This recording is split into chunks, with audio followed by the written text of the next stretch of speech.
The city never truly slept. It only pretended to rest while corruption worked in silence. Alina Cross stood under a broken streetlight, adjusting her police cap as rain soaked the empty road. She had joined the police force believing the badge meant honor, protection, and truth. She believed the law was sacred. She believed justice was blind. She was wrong. Alina grew up in a poor neighborhood where crimes were punished only when the criminal was powerless. Her father was a factory worker, falsely accused of theft. No lawyer defended him, no officer listened. That day, Alina learned that silence protects lies. Years later, she became a police officer, not because she wanted power, but because she wanted answers. From her first week on duty, she noticed things that did not add up. Reports were rewritten, witness statements disappeared, criminals with expensive lawyers smiled as they walked free. Senior officers laughed it off. "This is how the system works," they said. "If you want to survive, learn to look away." But Alina could not look away. During a late-night patrol, she responded to a robbery call. She reached the scene before backup. The suspect was already handcuffed by another officer, but the victim was crying, saying the wrong man was arrested. Alina checked the CCTV footage herself. The face did not match. She reported it honestly. The next morning, she was called into the captain's office. Her report had been changed. The innocent man was charged. The real criminal was related to a local politician. The captain looked at her calmly and said, "This city runs on agreements, not laws." That moment changed Alina forever. She realized corruption was not hidden, it was protected. Days passed and the pressure grew. She was assigned dangerous shifts. Her patrol car had mechanical failures. Her backup arrived late. Other officers stopped talking to her. They saw her as a problem. Still, Alina kept working. She began writing everything down. Dates, names, conversations. She knew knowledge was her only weapon. One night, she stopped a luxury vehicle speeding through a restricted zone. Inside was the son of a powerful government official, drunk, armed, and aggressive. Within minutes, her radio crackled. "Release him immediately." Alina looked at the man, then at the badge on her chest. She remembered her father. She remembered the innocent man in jail. She made the arrest. That decision placed a target on her life. Threatening messages began, her family was followed, her apartment door was vandalized. The department suspended her pending investigation. The media called her unstable. Her name was dragged through mud. But Alina did not break. She knew this was only the beginning. Corruption had challenged the wrong woman, and justice had finally found a voice. एक पुराने खामोश से मोहल्ले में एक बूढ़ा आदमी रहता था। वो हर सुबह पार्क की एक पुरानी बेंच पर बैठता और चिड़ियों को दाना डालता। उसके चेहरे पर थकी हुई मगर नर्म सी मुस्कुराहट होती थी, जैसे जिंदगी ने बहुत कुछ छीन लिया हो मगर उसके दिल में अब भी मोहब्बत बाकी हो। एक दिन एक दुबली पतली बिल्ली आहिस्ता आहिस्ता उसके करीब आई। उसकी आंखों में भूख और थोड़ी सी उम्मीद झलक रही थी। बूढ़े ने मुस्कुराकर अपने बिस्किट के छोटे छोटे टुकड़े किए और बिल्ली के आगे रख दिए। बिल्ली ने सूंघा, फिर आहिस्ता से खाना शुरू कर दिया। उस दिन के बाद वो बिल्ली रोज आने लगी। अगली सुबह वही बिल्ली आई, मगर उसके पीछे एक छोटा सा भूरा कुत्ता भी था। बिल्ली रुक गई, डर के पीछे हटी, मगर बूढ़े ने दोनों को बिठा लिया और नरमी से कहा, "डरो नहीं, अब हम तीनों दोस्त हैं।" रफ्ता रफ्ता ये तीनों एक दूसरे के आदी हो गए। कुत्ता उसकी छड़ी के पास बैठता, बिल्ली उसकी गोद में सो जाती और बूढ़ा आदमी खामोशी से मुस्कुराता रहता, जैसे बरसों बाद उसके पास बात करने वाले मिल गए हों। वक्त गुजरता गया और शामों में पार्क का मंजर बदल गया। अब वो तीनों हमेशा एक साथ दिखाई देते। सूरज डूबता, हवा में नरमी आती और उनकी खामोश दोस्ती में एक अजीब सा सुकून महसूस होता। फिर एक सुबह पार्क की वो बेंच खाली थी। ना बूढ़ा आया, ना उसकी मुस्कुराहट। पर वहां बिल्ली और कुत्ता बैठे थे, चुपचाप, जैसे किसी अपने का इंतजार कर रहे हों। धूप हल्की हल्की उन पर पड़ रही थी। बेंच वही थी, बस अब उस पर यादें बैठी थीं।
एक घने जंगल में एक खूबसूरत मोर रहता था।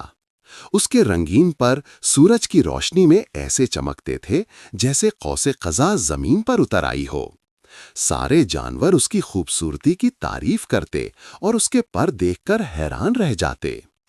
एक दिन एक कौवा उसके पास उड़कर आया। कौवा सादा सा था, काले पर, काला जिस्म और मामूली सी चमक। मोर ने उसे देखकर हंस दिया और बोला, ऐ कौवा, तुम्हें शर्म नहीं आती? तुम्हें देखो और मुझे देखो। मेरे जैसे रंगीन पर कहाँ और तुम जैसे काले कहाँ? कौवा कुछ देर खामोश रहा, फिर मुस्कुरा कर बोला, मोर भाई, तुम सच कह रहे हो, तुम मुझसे ज्यादा खूबसूरत हो। मगर एक बात बताओ, क्या तुम उड़ सकते हो? मोर ने अफसुर्दगी से कहा, नहीं, मैं ज्यादा दूर नहीं उड़ सकता। मेरे पर सिर्फ खूबसूरती के लिए हैं, उड़ान के लिए नहीं। कौवा हल्का सा हंसा और आसमान की तरफ उड़ गया।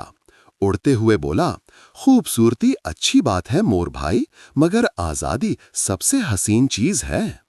मोर ने खामोशी से आसमान की तरफ देखा। उसके दिल में पहली बार ख्याल आया कि शायद खूबसूरती सब कुछ नहीं होती, कभी कभी सादा रंग भी सबसे कीमती नेमत रखते हैं। इस दिन के बाद मोर ने कभी किसी को कमतर नहीं समझा, और जब भी कोई कौवा उड़ता वो मुस्कुरा कर कहता, उड़ान तुम्हारी, सबक मेरा। तोता।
एक छोटे से गांव में एक बूढ़ी, कमजोर और गरीब औरत रहती थी, जिसे लोग प्यार से अम्मा बीबी कहते थे।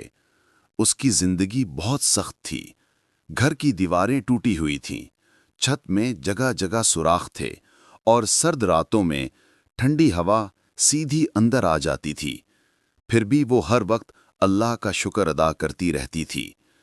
रोजाना की तरह वो लकड़ियां चुनने के लिए गांव के किनारे तक जाती, कमर झुकी हुई, हाथ कांपते हुए, मगर हिम्मत अभी बाकी थी। वो लकड़ियां बेचकर ही अपना पेट पालती थी। एक दिन अचानक आसमान पर काले बादल छा गए, जोर की बारिश शुरू हो गई।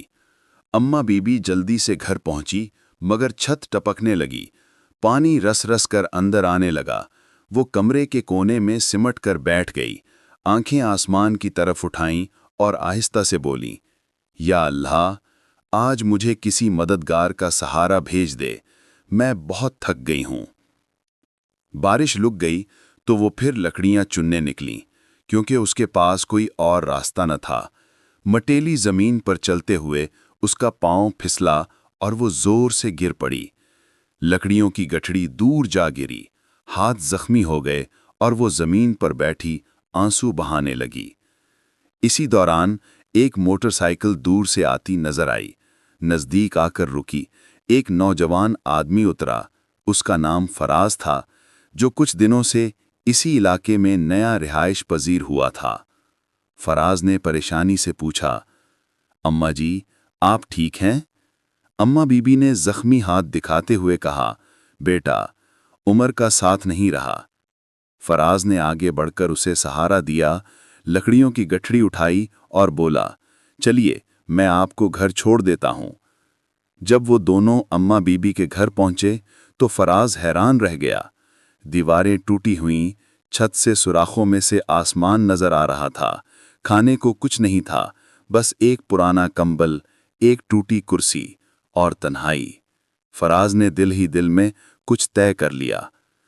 अगले दिन वो दोबारा आया, मगर इस बार अकेला नहीं, उसके साथ 3 मजदूर थे। कुछ के हाथ में ईंटें, कुछ के पास लकड़ियां, कुछ के पास नई छत की चादरें और एक बोरी में राशन भी था।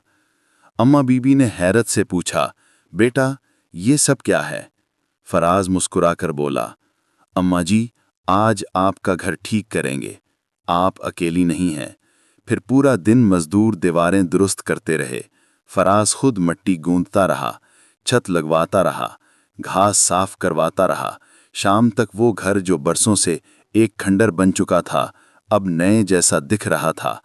अम्मा बीबी के आंसू रुकने का नाम नहीं ले रहे थे। उसने फराज के सर पर हाथ रखा और कहा, बेटा, मेरे पास तुम्हें देने को कुछ नहीं, मगर मेरी दुआ तेरे साथ है।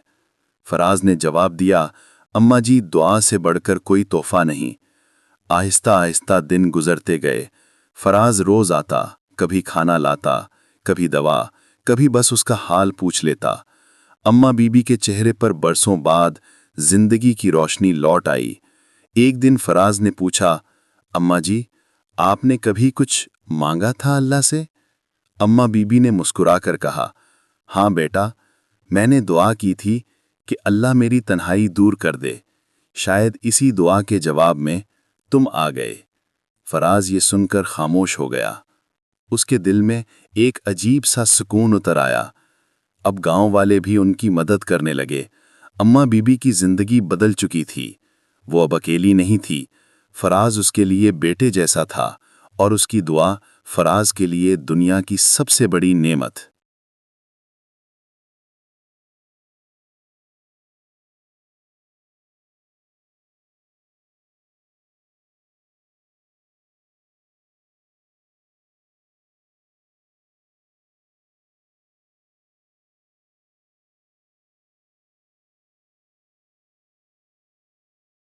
गहरे और सरसब्ज जंगल के बीचों बीच एक नन्ही सी हथनी रहती थी, जिसका नाम सोनिया था। वो उम्र में छोटी थी, मगर दिल की बहुत बहादुर। जंगल के तमाम जानवर उसे पसंद करते थे, क्योंकि वो हमेशा दूसरों की मदद करती थी। एक दिन सुबह सवेरे सोनिया ने देखा कि जंगल में अजीब सी खामोशी छाई हुई है। ना परिंदों की आवाज सुनाई दे रही थी, ना बंदरों की शरारतें और ना हिरनों के दौड़ने की चाप। सोनिया को ये सब बहुत अजीब लगा। वो आहिस्ता आहिस्ता जंगल के दरमियान की तरफ बढ़ने लगी। कुछ आगे जाकर उसने देखा कि जंगल की वो नदी जो हमेशा बहती रहती थी अचानक खुश्क हो गई है। सब जानवर नदी के किनारे परेशान खड़े थे। हिरन ने घबराकर कहा, अगर पानी न चला तो जंगल प्यासा हो जाएगा। बंदर ने दरख्त से झुककर कहा, पौधे भी मर जाएंगे, हमें कुछ करना होगा। सोनिया ने गौर से नदी का रास्ता देखा तो समझ गई कि एक बहुत बड़ी चट्टान गिरकर नदी के बीच में अटक गई है, जिसकी वजह से पानी का बहाव रुक गया है। सब जानवर चट्टान की तरफ देखकर डर रहे थे। किसी में इतनी हिम्मत नहीं थी कि उसे हटा सके। सोनिया ने अपने दिल में कहा, अगर मैंने कोशिश ना की तो शायद कोई नहीं करेगा। वो बगैर डरे आगे बढ़ी। उसने अपनी मजबूत सूंड को चट्टान के गिर्द लपेटा और पूरी ताकत से खींचने लगी। चट्टान बहुत भारी थी।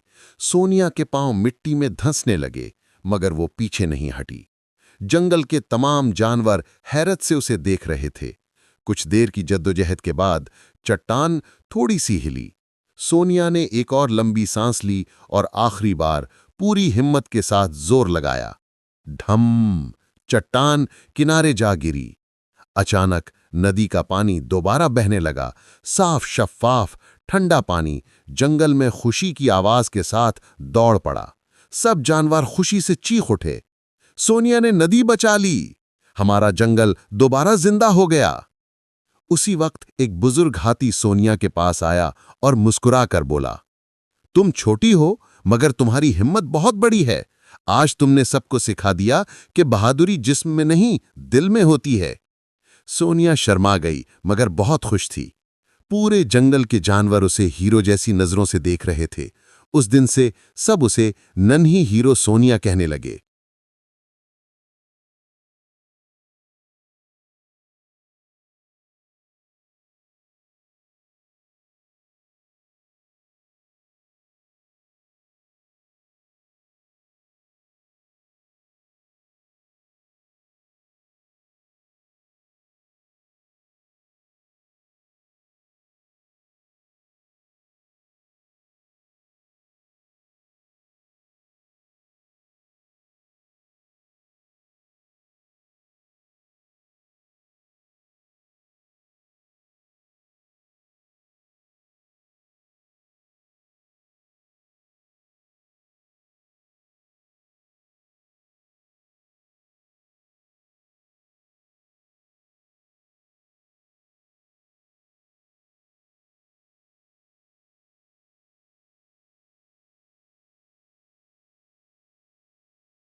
घने हरे भरे जंगल में एक नन्हा शेर रहता था जिसका नाम शेरू था।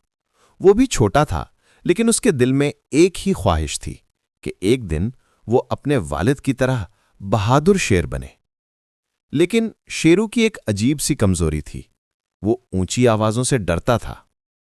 जब बादल गरजते तो वो कानों पर हाथ रख लेता। जब हवा तेज चलती और दरख्त शोर करते तो वो घबराकर छुप जाता। जंगल के दूसरे जानवर अक्सर उस पर हंसते, अरे शेर होकर आवाजों से डरते हो। शेरू कुछ न कहता मगर दिल में टूट जाता था। एक दिन जंगल में एक खतरनाक शिकारी आ निकला। वो जाल और बंदूक लेकर जानवरों की ताक में था। इत्तेफाक से उसके जाल में एक मासूम हिरन का बच्चा फंस गया। वो चीख चीख कर मदद मांग रहा था, मगर सब जानवर डर के मारे छुप गए। शेरों ने वो आवाज सुनी तो उसका दिल कांप गया। पहला ख्याल यही आया कि छुप जाऊं, मगर फिर उसने दिल को मजबूत किया और कहा, अगर आज मैंने हिम्मत ना की तो कोई मासूम जान खो देगा। दिल की धड़कन तेज मगर कदम मजबूत।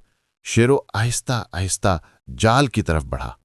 शिकारी थोड़ा दूर बंदूक साफ कर रहा था। शेरों ने अपने नन्हे मगर मजबूत पंजों से जाल काटना शुरू किया। हिरन का बच्चा कांप रहा था। शेरों भी डर रहा था, लेकिन वो रुका नहीं। आखिरकार जाल टूट गया और हिरन का बच्चा आजादी की तरफ भाग गया। उसी लम्हे शिकारी ने मुड़कर देखा। शेरों पूरी ताकत से धाड़ा। उस छोटे शेर की धाड़ इतनी जोरदार थी कि शिकारी के हाथ से बंदूक गिर गई। वो घबराकर भागा और फिर कभी जंगल में ना आया। जंगल के सारे जानवर हैरान रह गए। जो शेरों कल तक आवाजों से डरता था, आज उसी आवाज ने उसे हीरो बना दिया। उसके वालिद, शेरों का बादशाह, उसके पास आया, उसे गले से लगाया और कहा, बेटा, बहादुरी डर ना होने का नाम नहीं, डर के बावजूद सही काम करने का नाम है। उस दिन के बाद शेरो जंगल का नन्हा हीरो बन गया।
एक पुरसुकून गांव में मीठी नाम की एक बकरी रहती थी।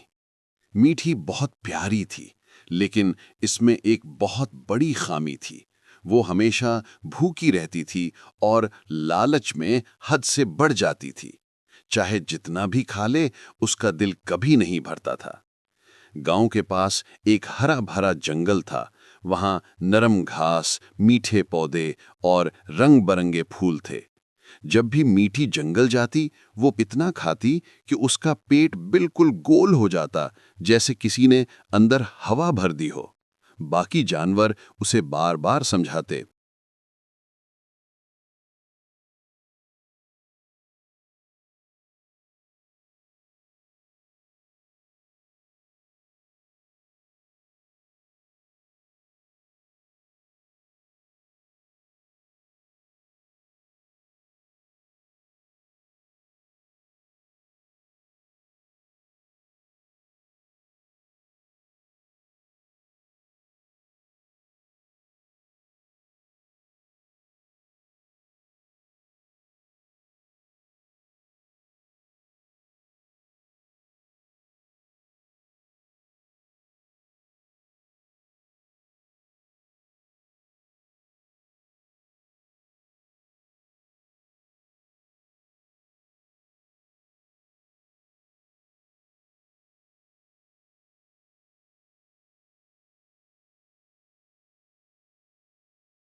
एक पुराने बड़े घर में एक नन्हा सा चूहा रहता था, जिसका नाम था चुन्नू।